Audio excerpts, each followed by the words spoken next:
Stave 3, the second of the three spirits. No. Awaking in the middle of a prodigiously tough snore, and sitting up in bed to get his thoughts together, Scrooge had no occasion to be told that the bell was again upon the stroke of 1. He felt that he was restored to consciousness in the right nick of time, for the especial purpose of holding a conference with the second messenger dispatched to him through Jacob Marley's intervention.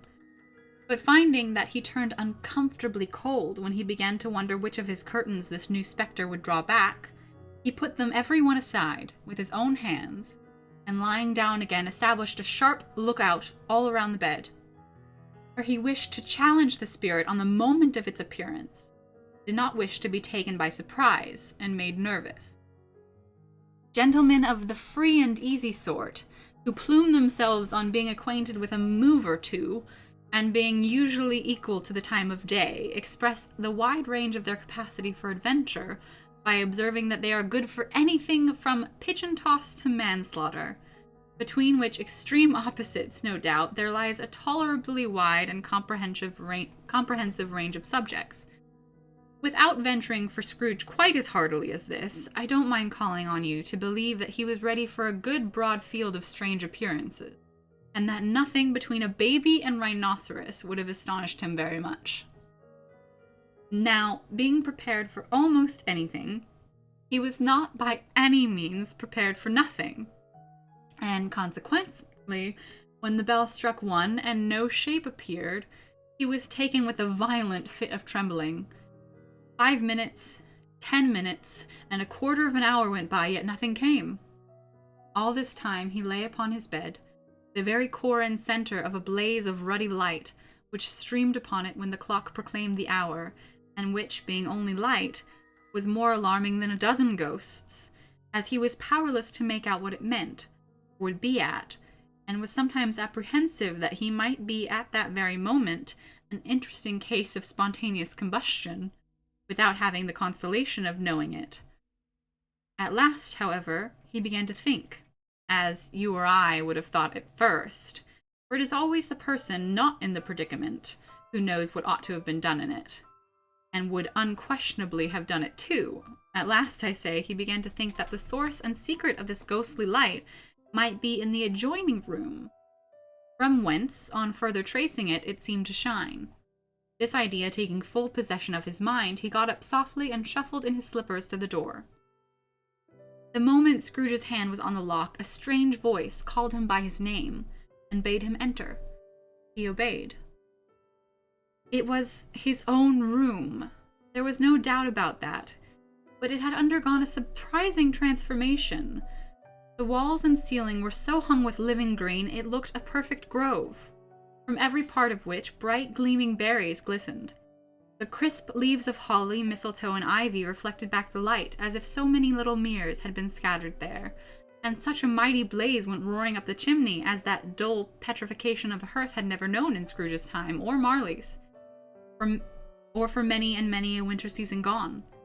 Heaped upon the floor, to form a kind of throne, were turkeys, geese, game, poultry, brawn, great joints of meat, suckling pigs, long wreaths of sausages, mince pies, plum puddings, barrels of oysters, red-hot chestnuts, cherry-cheeked apples, juicy oranges, luscious pears, immense 12th cakes, and seething bowls of punch that made the chamber dim with their delicious steam.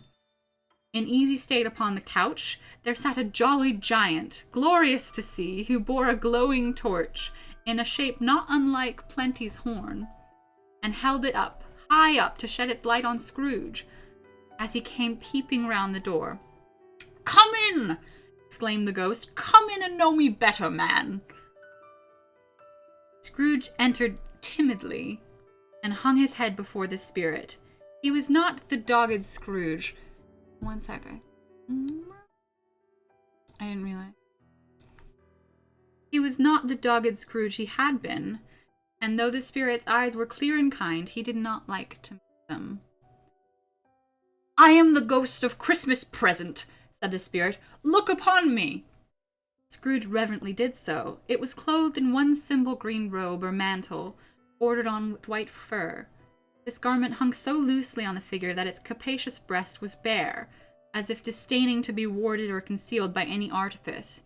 Its feet, observable beneath the ample folds of the garment, were also bare, and on its head it wore no other covering than a holly wreath, set here and there with shining icicles. Its dark brown curls were long and free as its genial face, its sparkling eye, its open hand, its cheery voice, its unconstrained demeanor, and its joyful air. Girded round its middle was an antique scabbard, but no sword was in it, and the ancient sheath was eaten up with rust. "You have never seen the like of me before," exclaimed the spirit. "Never," Scrooge made to answer it. "Have never walked forth with the younger members of my family, meaning, for I am very young, my elder brothers born in these later years," pursued the phantom. "I don't think I have," said Scrooge. "I am afraid I have not. Have you had many brothers, spirit?" "More than 1,800, said the ghost. "A tremendous family to provide for," muttered Scrooge. The ghost of Christmas present rose. "Spirit," said Scrooge submissively, "conduct me where you will. I went forth last night on compulsion, and I learnt a lesson which is working now. Tonight, if you have aught to teach me, let me profit by it." "Touch my robe!" Scrooge did as he was told, and held it fast. Holly, mistletoe, red berries, ivy, turkeys, geese, game, poultry, brawn, meat, pigs, sausages, oysters, pies, puddings, fruit, and punch all vanished instantly. So did the room, the fire, the ruddy glow, the hour of night, and they stood in the city streets on Christmas morning, where, for the weather was severe, the people made a rough but brisk and not unpleasant kind of music. In scraping the snow from the pavement in front of their dwellings and from the tops of their houses, whence it was mad delight to the boys to see it come plumping down onto the road below and spilling into artificial little snowstorms. The house fronts looked black enough, and the windows blacker, contrasting with the smooth white sheet of snow upon the roofs, and with the dirtier snow upon the ground, which last deposit had been plowed up in deep furrows by the heavy wheels of carts and wagons. Furrows that crossed and recrossed each other hundreds of times where the great streets branched off, and made intricate channels hard to trace in the thick yellow mud and icy water. The sky was gloomy, and the shortest streets were choked up with a dingy mist, half thawed, half frozen, whose heavier particles descended in a shower of sooty atoms, as if all the chimneys in Great Britain had by one consent caught fire, and were blazing away to their dear hearts' content. There was nothing very cheerful in the climate or the town, and yet was there an air of cheerfulness abroad that the clearest summer air and brightest summer sun might have endeavored to diffuse in vain. For the people who were shoveling away on the housetops were jovial and full of glee, calling out to one another from the parapets, and now and then exchanging a facetious snowball, better-natured missile far than many a wordy jest, laughing heartily if it went right, and not less heartily if it went wrong. The poulterers' shops were still half open, and the fruiterers were radiant in their glory. There were great, round, pot-bellied baskets of chestnuts, shaped like waistcoats of jolly old gentlemen, lolling at the doors and tumbling out onto the street in their apoplectic opulence. There were ruddy, brown-faced, broad-girthed Spanish onions, shining in the fatness of their growth like Spanish friars, and winking from their shelves in wanton slyness at the girls as they went by, and glanced demurely at the hung-up mistletoe. There were pears and apples, clustered high in blooming pyramids.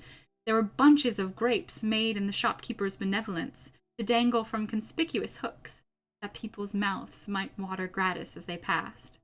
There were piles of filberts, mossy and brown, recalling, in their fragrance, ancient walks among the woods, and pleasant shufflings ankle-deep through withered leaves.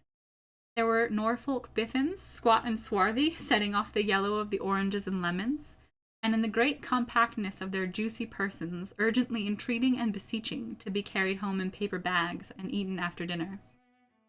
The very gold and silver fish set forth among these choice fruits in a bowl, though members of a dull and stagnant-blooded race, appeared to know that there was something going on, and to a fish went gasping round and round their little world in slow and passionless excitement. The grocers, oh, the grocers, nearly closed, with perhaps 2 shutters down, or 1. But through those gaps such glimpses! It was not alone that the scales descending on the counter made a merry sound, or that the twine and roller parted company so briskly, or that the canisters were rattled up and down like juggling tricks, or even that the blended scents of tea and coffee were so grateful to the nose, or even that the raisins were so plentiful and rare, the almonds so extremely white, the sticks of cinnamon so long and straight, the other spices so delicious, the candied fruits so caked and spotted with molten sugar as to make the coldest onlookers feel faint and subsequently bilious.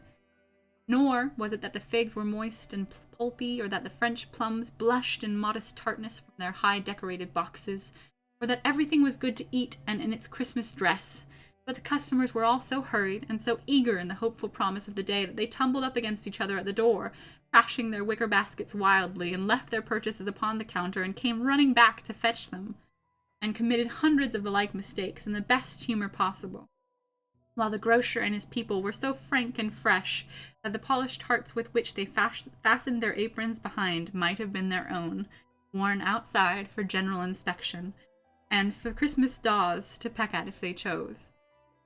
But soon the steeples called good people all to church and chapel, and away they came, flocking through the streets in their best clothes and with their gayest faces, and at the same time there emerged from scores of by-streets, lanes, and nameless turnings, innumerable people carrying their dinners to the bakers' shops. The sight of these poor revellers appeared to interest the spirit very much, for he stood with Scrooge beside him in a baker's doorway, and taking off the covers as their bearers passed, sprinkled incense on their dinners from his torch. For once or twice, when there were angry words between some dinner carriers who had jostled each other, he shed a few drops of water on them, and their good humor was restored directly, for they said it was a shame to quarrel upon Christmas Day, and so it was, God love it, so it was.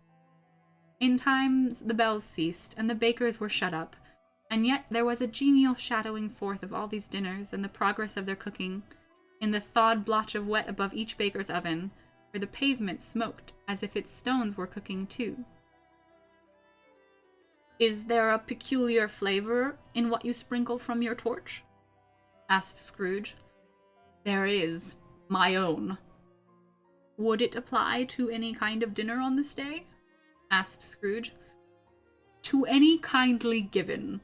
To a poor one most." "Why to a poor one most?" asked Scrooge. "Because it needs it most." "Spirit," said Scrooge after a moment's thought, "I wonder you, of all the beings in the many worlds about us, should desire to cramp these people's opportunities of innocent enjoyment." "I?" cried the spirit. "You would deprive them of their means of dining every 7th day, often the only day on which they can be said to dine at all," said Scrooge. "Wouldn't you?" "Aye," cried the spirit.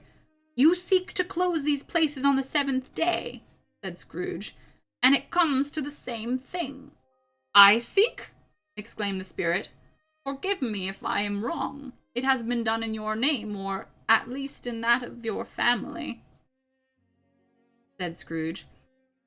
"There are some upon this earth of yours," returned the spirit, "who lay claim to know us, and who do their deeds of passion, pride, ill will, hatred, envy, bigotry, and selfishness in our name, who are as strange to us and all our kith and kin as if they had never lived. Remember that, and charge their doings on themselves, not us." Scrooge promised that he would, and they went on, invisible, as they had been before, into the suburbs of the town. It was a remarkable quality of the ghost, which Scrooge had observed at the baker's, that, notwithstanding his gigantic size, he could accommodate himself to any place with ease, and that he stood beneath a low roof quite as gracefully and like a supernatural creature as it was possible he could have done in any lofty hall. And perhaps it was the pleasure the good spirit had in showing off this power of his, or else it was his own kind, generous, hearty nature, and his sympathy with all poor men, that led him straight to Scrooge's clerk's. For there he went, and took Scrooge with him, holding on to his robe, and on the threshold of the door the spirit smiled and stopped to bless Bob Cratchit's dwelling with the sprinkling of his torch. Think of that! Bob had but 15 bob a week himself. He pocketed on Saturdays but 15 copies of his Christian name, and yet the ghost of Christmas present blessed his four-roomed house. Then up rose Mrs. Cratchit, Cratchit's wife, dressed but poorly in a twice-turned gown, but brave in ribbons, which are cheap and make a goodly show for sixpence, and she laid the cloth, assisted by Belinda Cratchit, the second of her daughters, also brave in ribbons, while Master Peter Cratchit plunged a fork into the saucepan of potatoes, and getting the corners of his monstrous shirt-collar, Bob's private property conferred upon his son and heir in honor of the day, into his mouth, rejoiced to find himself so gallantly attired, and yearned to show his linen in the fashionable parks. And now 2 smaller Cratchits, boy and girl, came tearing in, screaming that outside the baker's they had smelt the goose and known it for their own. And basking in luxurious thoughts of sage and onion, these young Cratchits danced about the table, and exalted Master Peter Cratchit to the skies, while, not proud, though his collars nearly choked him, blew the fire, until the slow potatoes bubbling up knocked loudly at the saucepan lid to be let out and peeled. "What has ever got your precious father, then?" said Mrs. Cratchit. "And your brother, Tiny Tim, and Martha weren't as late last Christmas Day by half an hour." "Here's Martha, mother," said a girl, appearing as she spoke. "Here's Martha, mother," cried 2 young Cratchits. "Hurrah! There's such a goose, Martha." "Why, bless your heart alive, my dear, how late you are," said Mrs. Cratchit, kissing her a dozen times and taking off her shawl and bonnet for her with officious zeal. "We'd a deal of work to finish up last night," replied the girl, "and had to clear away this morning, mother." "Well, never mind so long as you are come," said Mrs. Cratchit. "Sit down ye before the fire, my dear, and have a warm, Lord bless ye." No, there's father coming," cried the 2 young Cratchits, who were everywhere at once. "Hide, Martha, hide!" So Martha hid herself, and in came little Bob, the father, with at least 3 feet of comforter, exclusive of the fringe, hanging down before him, and his threadbare clothes darned up and brushed to look seasonable, and Tiny Tim upon his shoulder. Alas, for Tiny Tim, he bore a little crutch, and his limbs supported by an iron frame. "Why, where's our Martha?" cried Bob Cratchit, looking around. "Not coming," said Mrs. Cratchit. "Not coming?" said Bob, with a sudden declension in his high spirits, for he had been Tim's blood horse all the way from church, and had come home rampant. "Not coming upon Christmas Day?" Martha didn't like to see him disappointed, if it were only in joke, so she came out prematurely from behind the closet door and ran into his arms, while the 2 young Cratchits hustled Tiny Tim and bore him off into the wash-house, that he might hear the pudding singing in the copper. "And how did little Tim behave?" asked Mrs. Cratchit, when she had rallied Bob on his credulity, and Bob had hugged his daughter to his heart's content.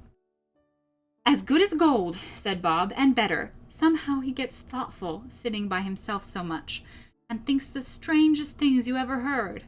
He told me coming home that he had hoped the people saw him in the church, because he was a cripple, and it might be pleasant to them to remember upon Christmas Day who made a lame beggar's walk and blind men see." Bob's voice was tremulous when he told them this, and trembled more when he said that Tiny Tim was growing strong and hearty. His active little crutch was heard upon the floor, and back came Tiny Tim before another word was spoken, escorted by his brother and sister to his stool before the fire, and while Bob, turning up his cuffs, as if, poor fellow, they were capable of being made more shabby, compounded some hot mixture in a jug with gin and lemons, and stirred it round and put it on the hob to simmer. Master Peter, the 2 ubiquitous young Cratchits, went to fetch the goose, with which they returned soon in high procession. Such a bustle ensued that you might have thought a goose the rarest of all birds, a feathered phenomenon to which a black swan was a matter of course. And in truth it was something very like it in the house. Mrs. Cratchit made the gravy, ready beforehand in a little saucepan, hissing hot. Master Peter mashed the potatoes with incredible vigor. Miss Belinda sweetened up the applesauce. Martha dusted the hot plates. Bob took Tiny Tim beside him in a tiny corner at the table. The 2 young Cratchits set chairs for everybody, not forgetting themselves, and mounting guard upon their posts, crammed spoons into their mouths, lest they should shriek for goose before their turn to be helped. At last the dishes were set on, and grace was said. It was succeeded by a breathless pause, as Mrs. Cratchit, looking slowly all along the carving knife, prepared to plunge it in the breast. But when she did, and when the long-expected gush of stuffing issued forth, one murmur of delight arose all around the board, and even Tiny Tim, excited by the two young Cratchits, beat on the table with the handle of his knife and feebly cried, "Hurrah!" There never was such a goose. Bob said he didn't believe there ever was such a goose cooked. Its tenderness and flavor, size and cheapness were the themes of universal admiration. Eked out by applesauce and mashed potatoes, it was sufficient dinner for the whole family. Indeed, as Mrs. Cratchit said with great delight, surveying one small atom of bone upon the dish, they hadn't ate it all at last. Yet every one had had enough, and the youngest Cratchits in particular were seeped in sage and onion to the eyebrows. But now, the plates being changed by Miss Belinda, Mrs. Cratchit left the room alone, too nervous, bear witness, to take the pudding up and bring it in. Suppose it should not be done enough. Suppose it should break in turning out. Suppose somebody should have gotten over the wall of the backyard and stolen it while they were merry with the goose. A supposition at which the two young Cratchits became livid. All sorts of horrors were supposed. Hello, a great deal of steam, the pudding was out of the copper. A smell like a washing day, that was the cloth. A smell like an eating house, and a pastry cook's next door to each other, with a laundress's next door to that. That was the pudding. In half a minute, Mrs. Cratchit entered, flushed but smiling proudly, with the pudding like a speckled cannonball, so hard and firm, blazing in half a quartern of ignited brandy, and bedight with Christmas holly stuck into the top. Oh, wonderful pudding, Bob Cratchit said, and calmly, too, that he regarded it as the greatest success achieved by Mrs. Cratchit since their marriage. Mrs. Cratchit said that now the weight was off her mind. She would confess she had had her doubts about the quantity of flour. Everybody had something to say about it, but nobody said or thought it was at all a small pudding for a large family. It would have been flat heresy to do so. Any Cratchit would have blushed to hint at such a thing. At last the dinner was all done, the cloth was cleared, the hearth swept, and the fire made up. The compound in the jug being tasted and considered perfect, apples and oranges were put upon the table, and a shovel full of chestnuts on the fire. Then all the Cratchit family drew round the hearth in what Bob Cratchit called a circle, meaning half a one. And at Bob Cratchit's elbow stood the family display of glass, 2 tumblers, and a custard cup without a handle. These held the hot stuff from the jug, however, as well as golden goblets would have done, and Bob served it out with beaming looks, while the chestnuts on the fire sputtered and cracked noisily. Then Bob proposed, "A Merry Christmas to us all, my dears. God bless us." With which all the family re-echoed, "God bless us, every one," said Tiny Tim, the last of all. He sat very close to his father's side upon his little stool. Bob held his withered hand in his, as if he loved the child and wished to keep him by his side, and dreaded that he might be taken from him. "Spirit," Scrooge, with an interest he had never felt before, "tell me if Tiny Tim will live."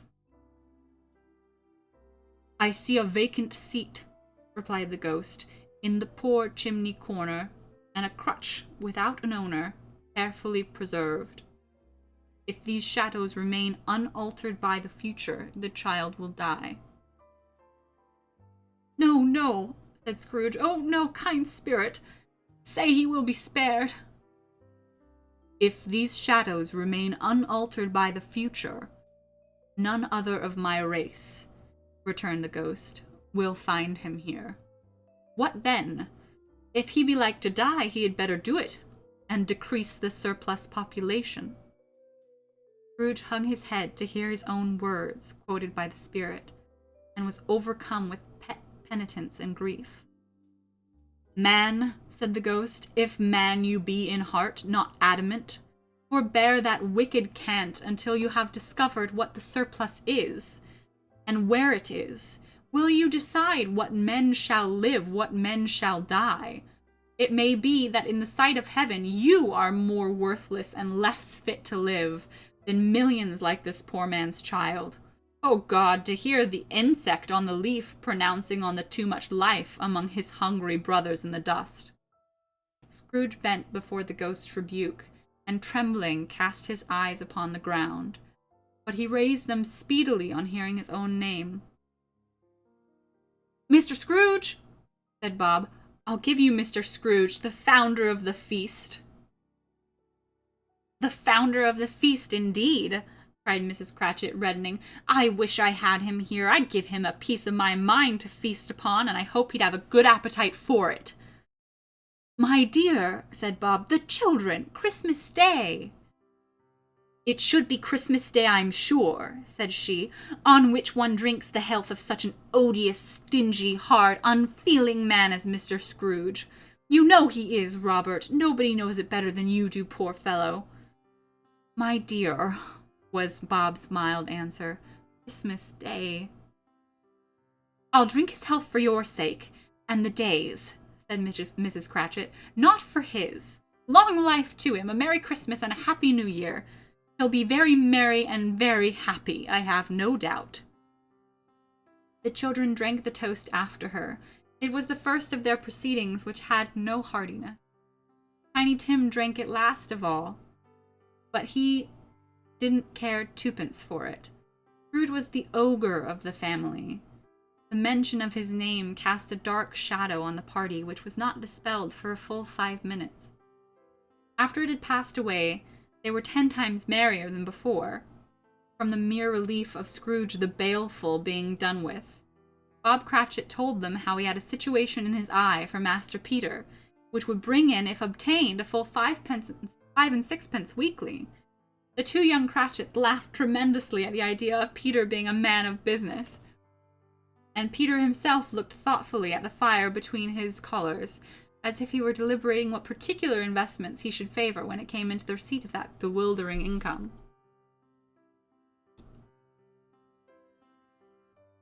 Martha, who was a poor apprentice at the milliner's, then told them what kind of work she had to do, and how many hours she worked at a stretch, and how she meant to lie abed tomorrow morning for a good long rest, tomorrow being a holiday she passed at home. Also, how she had seen a countess and a lord some days before, and how the lord was much about as tall as Peter, at which Peter pulled up his collar so high that you couldn't have seen his head if you had been there. All this time the chestnuts on the jug went round and by they had a song about a lost child traveling in the snow, from Tiny Tim, who had a plaintive little voice and sang it very well indeed. There was nothing of a high mark in this. They were not a handsome family, they were not well dressed. Their shoes were far from being waterproof, their clothes were scanty, and Peter might have known, and very likely did, the inside of a pawnbroker's.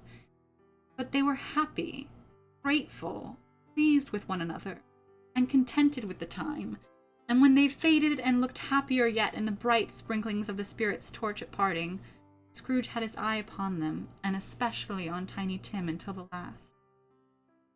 By this time it was getting dark and snowing pretty heavily, and as Scrooge and the spirit went along the streets, the brightness of the roaring fires in the kitchens, parlors, and all sorts of rooms was wonderful. Here the flickering of the blaze showed preparations for a cozy dinner, with hot plates baking through and through before the fire, and deep red curtains ready to be drawn to shut out cold and darkness. There all the children of the house were running out into the snow to meet their married sisters, brothers, cousins, uncles, aunts, and be the first to greet them. Here, again, were shadows on the window blind of guests assembling, and there a group of handsome girls, all hooded and fur-booted, and all chattering at once, tripped lightly off to some near neighbor's house, where, woe upon the single man who saw them enter, artful witches, well they knew it, in a glow. But, if you had judged from the numbers of people on their way to friendly gatherings, you might have thought that no one was at home to give them welcome when they got there. Instead of every house expecting company, and piling up its fires half chimney high. Blessings on it, how the ghost exulted, how it bared its breadth of breast, and opened its capacious palm, and floated on, outpouring with generous hand its bright and harmless mirth on everything within its reach. The very lamplighter who ran on before, dotting the dusky street with specks of light, and who was dressed to spend the evening somewhere, laughed out loudly as the spirit passed, though little kenned the lamplighter that he had any company but Christmas. And now, without a word of warning from the ghost, they stood upon a bleak and desert moor, where monstrous masses of rude stone were cast about, as though it were the burial place of giants, and water spread itself wheresoever it listed, or would have done so but for the frost that held it prisoner, and nothing grew but moss and furze, and coarse rank grass. Down in the west the setting sun had left a streak of fiery red, which glared upon desolation for an instant, like a sullen eye, and frowning lower, lower, lower yet, was lost in the thick gloom of darkest night. "What place is this?" asked Scrooge. "A place where miners live, who labor in the bowels of the earth," returned the spirit. "But they know me, see?"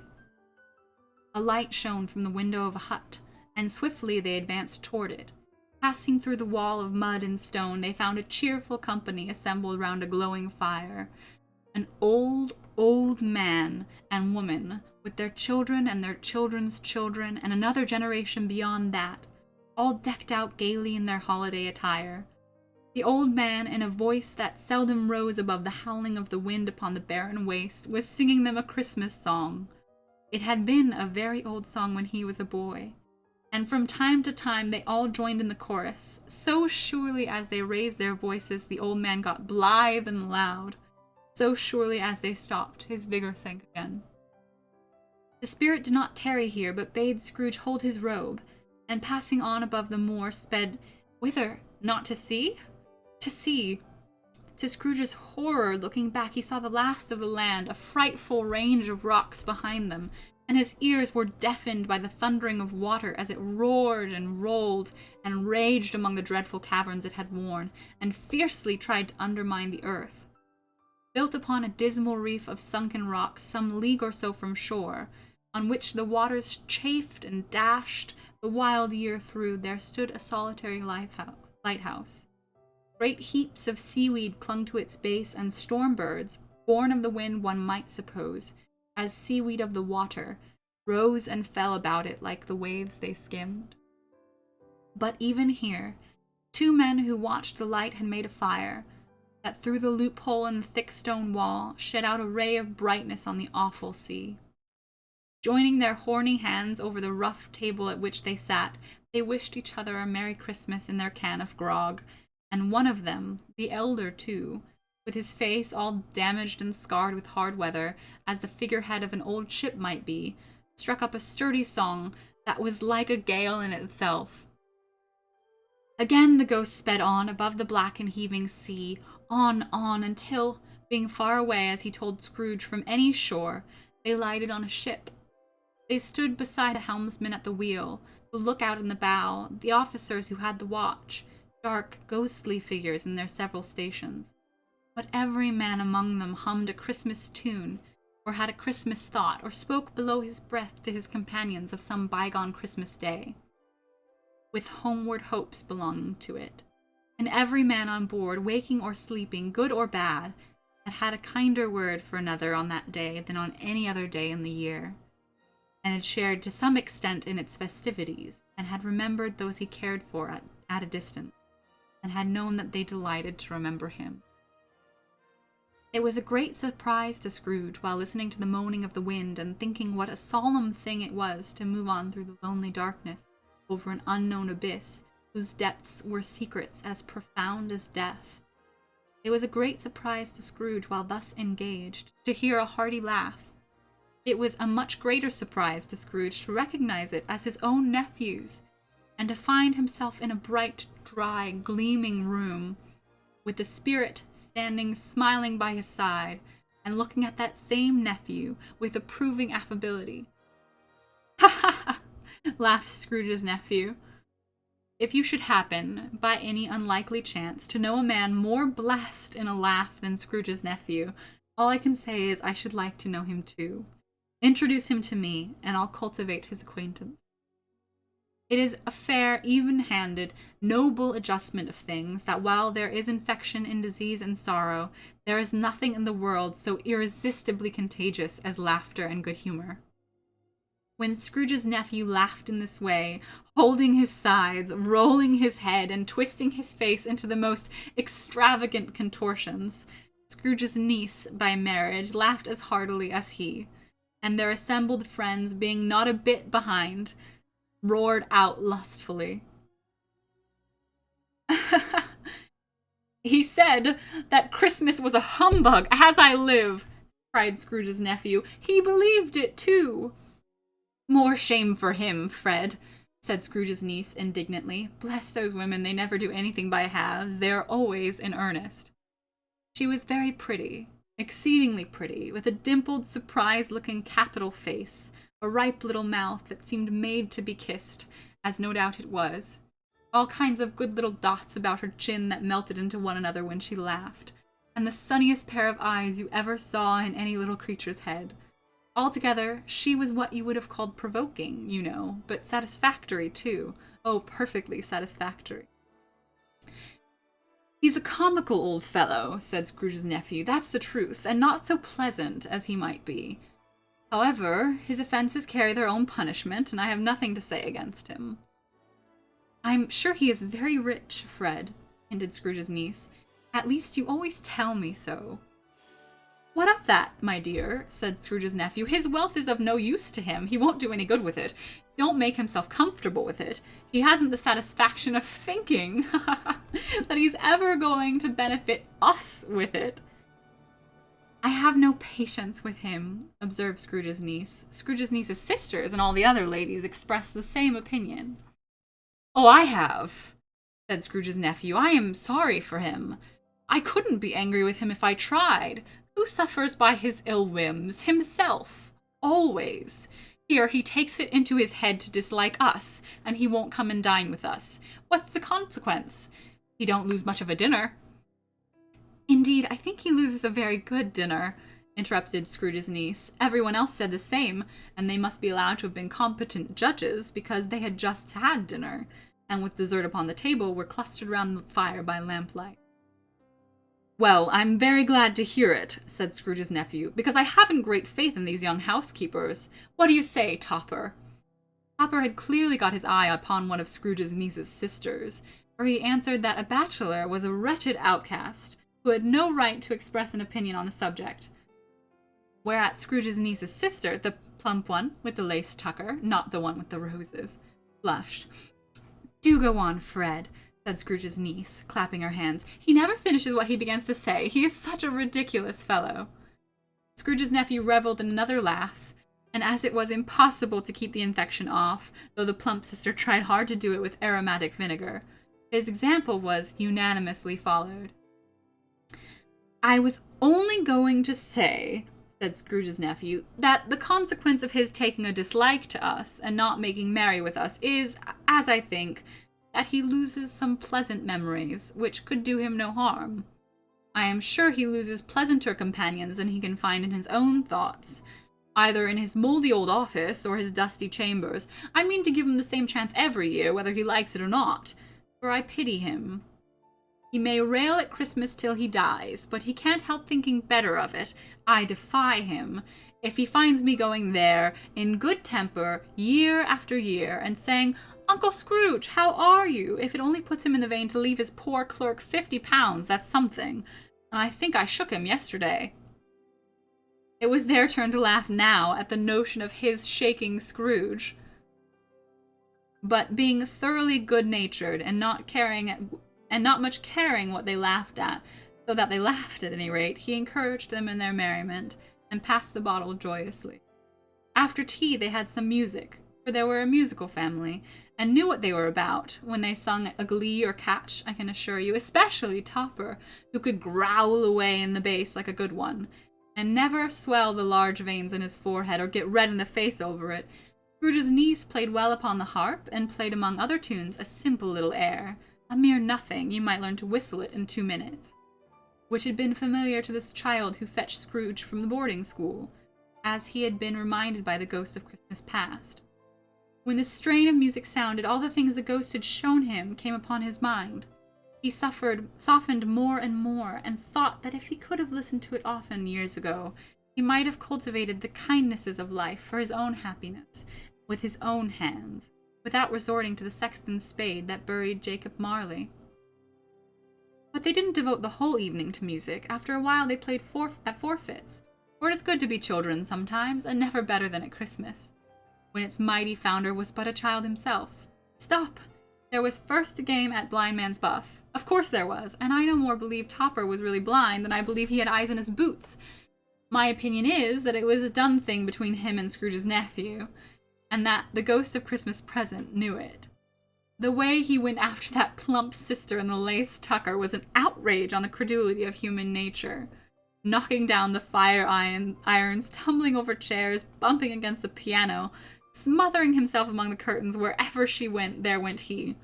He always knew where the plump sister was. He wouldn't catch anybody else.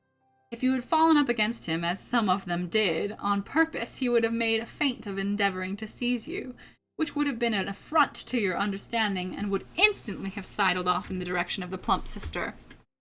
She often cried out that it wasn't fair, and it really was not. But when at last he caught her, when in spite of all her silken rustlings and her rapid flutterings past him, he got her into a corner whence there was no escape, then his conduct was the most execrable. For his pretending not to know her, his pretending that it was necessary to touch her headdress, and further to assure himself of her identity by pressing a certain ring upon her finger and a certain chain upon her neck, was vile, monstrous. No doubt she told him her opinion of it, when, another blind man being in office, they were so very confidential together behind the curtain.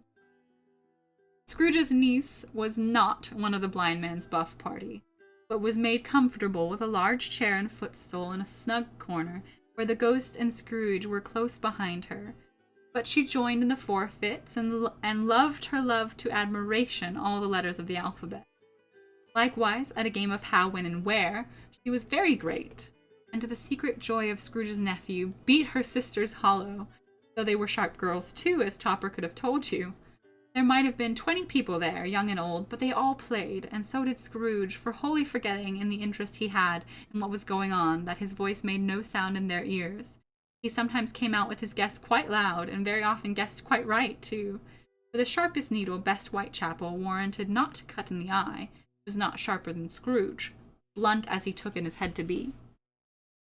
The ghost was greatly pleased to find him in this mood, and looked upon him with such favor that he begged like a boy to be allowed to stay until the guest departed. But this the spirit said could not be done. "Here's a new game," said Scrooge. "1 half-hour, spirit, only one." It was a game called Yes and No, where Scrooge's nephew had to think of something, and the rest must find out what, he only answering to their questions yes or no, as the case was. The brisk fire of questionings to which he was exposed elicited from him that he was thinking of an animal, a live animal, rather a disagreeable animal, a savage animal, an animal that growled and grunted sometimes, and talked sometimes, and lived in London, and walked about the streets, and wasn't made a show of, and wasn't led by anybody, and didn't live in a menagerie, and was never killed in market, was not a horse, or an ass, or a cow, or a bull, or a tiger, or a dog, or a pig, or a cat, or a bear. At every fresh question that was put to him, the nephew burst into a fresh roar of laughter, and was so inexpressibly tickled that he was obliged to get up off the sofa and stamp. At last, the plump sister, falling into a similar state, cried out, "I have found it out! I know what it is, Fred! I know what it is!" "What is it?" cried Fred. "It's your Uncle Scrooge!" Which it certainly was. Admiration was a universal sentiment, though some objected that the reply to "Is it a bear?" ought to have been yes, insomuch as an answer in the negative was sufficient to have diverted their thoughts from Mr. Scrooge, supposing they had ever had any tendency that way. "He has given us plenty merriment, I'm sure," said Fred, "that it would be ungrateful not to drink to his health. Here is a glass of mulled wine ready to our hand at the moment. I say, Uncle Scrooge." "Well, Uncle Scrooge," they cried, "a Merry Christmas and a Happy New Year to the old man, wherever he is," said Scrooge's nephew. "He wouldn't take it from me, but may he have it none the less, Uncle Scrooge." Uncle Scrooge had imperceptibly become so gay and light of heart that he would have pledged the unconscious company in return, and thanked them in an unaudible speech if the ghost had given him time. But the whole scene passed off in the breath of the last words spoken by the nephew, and he and the spirit were again upon their travels. Much they saw, and far they went, and many homes they visited, but always with a happy end. The spirits stood beside sick beds, and they were cheerful, on foreign lands, and they were close at home, by struggling men, and they were patient in their greater hope, by poverty, and it was rich, in almshouse, hospital, and jail, in misery's every refuge, where a vain man in his little brief authority had not made fast the door, and barred the spirit out, he left his blessing, and taught Scrooge his precept. It was a long night, if it were only a night, but Scrooge had his doubts of this because the Christmas holidays appeared to be condensed into the space of time they passed together. It was strange, too, that while Scrooge remained unaltered in his outward form, the ghost grew older, clearly older. Scrooge had observed this change, but never spoke of it till they left a children's 12th night party, when, looking at the spirit as they stood together in an open place, he noted that its hair was gray. "Are spirits' lives so short?" asked Scrooge. "My life upon this globe is very brief," replied the ghost. "It ends tonight." "Tonight?" cried Scrooge. "Tonight at midnight. Hark, the time is drawing near."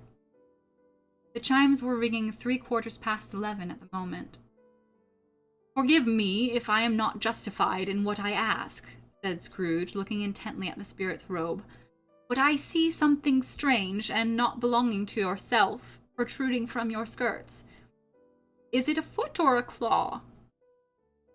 "It might be a claw, for the flesh there is upon it," was the spirit's sorrowful reply. "Look here." From the foldings of its robe it brought 2 children, wretched, abject, frightful, hideous, miserable. They knelt down at his feet and clung upon the outside of its garment. "Oh, man, look here, look down here," exclaimed the ghost. They were a boy and a girl, yellow, meager, ragged, scowling, wolfish, but prostrate, too, in their humility. Where graceful youth should have filled their features out and touched them with its freshest tints, a stale and shriveled hand, like that of age, had pinched and twisted them and pulled them into shreds. Where angels might have sat enthroned, devils lurked, and glared out menacing. No change, no degradation, no perversion of humanity in any grade, though all the mysteries of wonderful creation has monsters half so horrible and dread. Scrooge started back, appalled. Having them shown to him in this way, he tried to say they were fine children, but the words choked themselves rather than be parties to a lie of such enormous magnitude. "A spirit! Are they yours?" Scrooge could say no more. "They are man's," said the spirit, looking down upon them, "and they cling to me, appealing from their fathers. This boy is ignorance. This girl is want. Beware them both and all of their degree, but most of all beware this boy, for on his brow I see that written which is doom, unless the writing be erased. Deny it!" cried the spirit, stretching out his hand towards the city. "Slander those who tell it ye, admit it for your factious purposes, and make it worse, and bide the end." "Have they no refuge or resource?" cried Scrooge. "Are there no prisons?" said the spirit, turning on him for the last time with his own words. "Are there no workhouses?" The bell struck 12. Scrooge looked about him for the ghost, and saw it not. As the last stroke ceased to vibrate, he remembered the prediction of old Jacob Marley, and lifting up his eyes, beheld a solemn phantom, draped and hooded, coming like a mist along the ground